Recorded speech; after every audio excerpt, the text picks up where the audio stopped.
Hey guys, welcome back to my YouTube channel. तो आज मैं एक छोटे से कान्हा जी का स्केच बनाने वाली हूँ। सबसे पहले मैंने पेंसिल ली है 6B और HP की।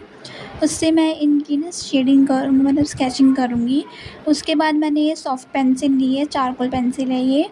और उसके बाद मैंने ये हार्ड पेंसिल ली है, चारकोल की होती है ये भी। और फिर मैंने इनकी मीडियम पेंसिल ली थी, और ये 3 शेड्स में होती है, हार्ड, मीडियम एंड सॉफ्ट। तो मैंने यहाँ पे सॉफ्ट पेंसिल यूज़ करी, कहीं मैंने हार्ड यूज़ करी, मीडियम यूज़ करी है। तो ये जो भी हेयर्स आप देख रहे हो, हेयर्स की डिटेलिंग मैंने पूरे चारकोल पेंसिल से करी है। और पूरा ये जो फ्लावर्स वगैरह हो रहे हैं वो भी चारकोल की शेडिंग से ही कंप्लीट करी है मैंने। तो अभी जो आप देख रहे हो ये बाल जो बन रहे हैं, ये बाल भी चारकोल पेंसिल से ही बन रहे हैं, मतलब सॉफ्ट चारकोल पेंसिल से बन रहे हैं। तो अगर आपको कोई भी डार्कर शेड करना हो तो ये सॉफ्ट चारकोल पेंसिल बहुत अच्छी होती है डार्क करने के लिए। अगर आपको कहीं पे लाइट करना है, बहुत ज़्यादा लाइट करना है आपको, तो आपके लिए हार्ड पेंसिल्स बहुत अच्छी होती है। लेकिन हार्ड पेंसिल इतनी अच्छे से वर्क नहीं करती है, वो कहीं कहीं पे ना, मतलब ऐसा लगेगा आपको वो चल नहीं रही है पूरी ढंग से। तो सॉफ्ट पेंसिल और मीडियम पेंसिल बहुत अच्छी होती है शेडिंग करने के लिए। स्केच में, अगर स्केचिंग में बात करें तो सॉफ्ट पेंसिल बहुत अच्छी होती है, ग्रेपिंग वाइज भी, और वैसे भी बहुत अच्छी होती है। अब उसके बाद हम उसकी कान्हा जी की आइज़ करेंगे। आइज़ मैंने HB पेंसिल का यूज़ किया है। HB पेंसिल के ही यूज़ से हमने इनके आइज़ को ड्रॉ किया है। उसके बाद इनकी जो मैंने आइज़ पे ये कलरिंग किया था, वाइट चारकोल पेंसिल से किया था हमने। हाँ, हमारे पास 3 मीडियम्स की भी चारकोल पेंसिल्स आती है कलर वाली में, coffee colour, brown colour and white colour में। तो मैंने यहाँ पे वाइट कलर का यूज़ किया था यहाँ पे चारकोल पेंसिल का। तो सबसे पहले हमने जब इनकी आइज़ कंप्लीट कर ली, उसके बाद हम इनको आईब्रोज़ कंप्लीट कर रहे हैं। आईब्रोज़ की पहले आउटलाइनिंग करने के बाद उसमें शेडिंग करेंगे हम। HB पेंसिल्स की मदद से हम सारी शेडिंग करेंगे, आइज़ की, नोज़ की, लिप्स की, और इनकी जो ये टीका है उनकी भी हम उस पे हम वाइट कलर यूज़ कर लेंगे। उसके बाद मैंने बहुत बारीकी से शेडिंग करी थी इनके आईब्रोज़ पे। और आईब्रोज़ की जब हम शेडिंग करते हैं तो उनके बालों को नेचुरली कर्ल हुआ दिखाना, या हमें ऐसे दिखाना जैसे हमारी फेस होती है, जैसे नेचुरली वो होती है हमारी आईब्रोज़। तो वैसे ही भगवान की या फिर किसी भी पर्सन की हम स्केच बनाते हैं तो उसमें आईब्रोज़ का मेन रोल होता है, तो उसको ढंग से हमें बनाना होता है। अब मैं यहाँ पे जो थोड़ा शेडिंग पार्ट कर रही हूँ, क्योंकि यहाँ पे देखो आप चिन एरिया में बहुत ज़्यादा हो गया था, तो मैंने उसको जो चिन एरिया पे ज़्यादा पार्ट हो गया था उसको इरेज़ करके उसको दोबारा से सही कर सकते हो। तो मैंने यहाँ पे इसको इरेज़ किया था, तो अब आपको दिख रहा होगा वो लाइटर टोन हो गया होगा, तो इसलिए मैंने वहाँ पे रब कर दिया था। तो मैंने पूरे अच्छे तरीके से चारकोल अपने, मतलब कान्हा जी के फेस पे मिला दिया है।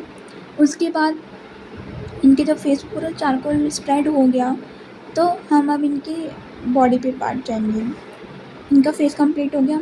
फेस कंप्लीट करने के बाद हम इनकी बॉडी पे जाएंगे। बॉडी पे हम शेडिंग करेंगे। शेडिंग करने के बाद अब हम इसमें बहुत अच्छी तरीके से शेडिंग करने के बाद हमें डार्कर टोन भी करना, मतलब HB पेंसिल से मैंने इनकी मतलब आउटलाइनिंग भी करी जिससे थोड़ा डार्कर लगे शेड। ठीक है, अब इनका मेन पार्ट आता है। ये ना पर्दे को पकड़ के खड़े हैं, उनके पीछे छुपने की कोशिश कर रहे थे।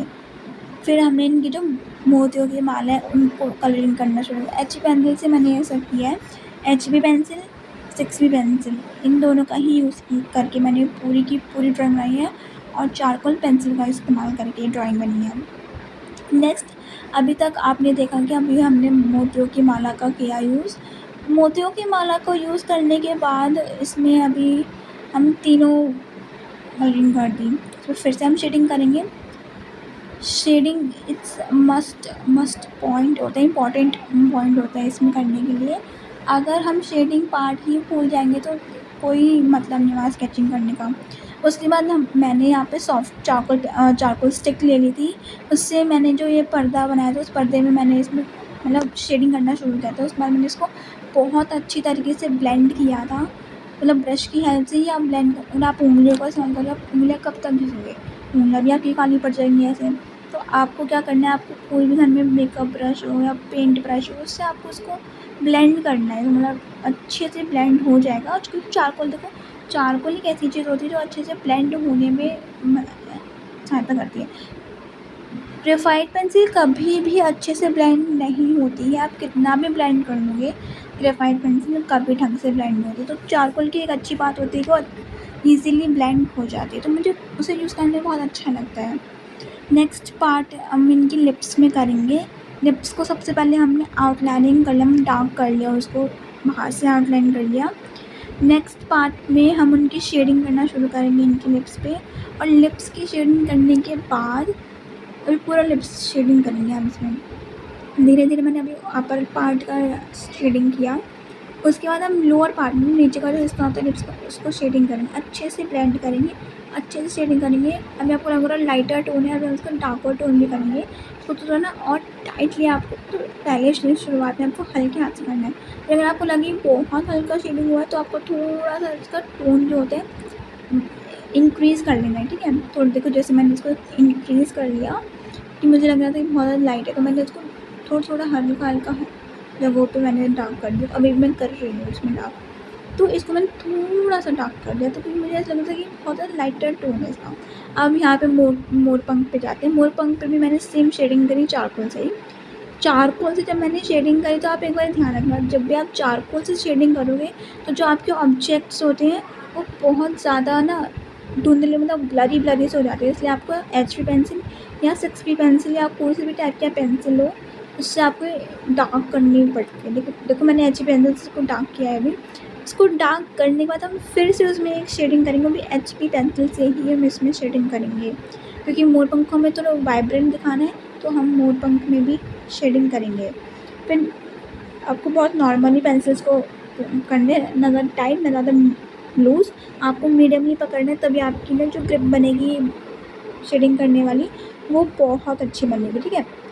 उसके बाद मैंने जब मोर पंख में कलरिंग किया, कलरिंग करने के बाद फिर से आपको क्या करना है, अपनी ब्रश उठानी है। ब्रश को उठाने के बाद आपको फिर से उसमें ना कलरिंग करना है। उसके बाद मैंने बैकग्राउंड में किया, हमने बैकग्राउंड में ग्रेफाइट पेंसिल का यूज़ किया है। एफ़ पेंसिल है, एफ़ पेंसिल का हमने यूज़ किया है, ग्रेफाइट पेंसिल यूज़ की है हमने यहाँ पे बैकग्राउंड को बनाने के लिए। अब आपको ये लग रहा होगा कि ब्लेंड नहीं हुआ, ग्रेफाइट पेंसिल कभी भी ब्लेंड नहीं होती और ब्लेंड में कभी भी यूज़ नहीं होती है। हमारी चारकोल पेंसिल होती है ब्लेंड, लेकिन ग्रेफाइट कभी भी ब्लेंड नहीं होती है। ब्लेंड करने की कोशिश करोगे कभी ब्लेंड नहीं होगी, ऐसे कि ऐसे आप एज इट इज़ दिखेगा जैसे आप करोगे तो वही।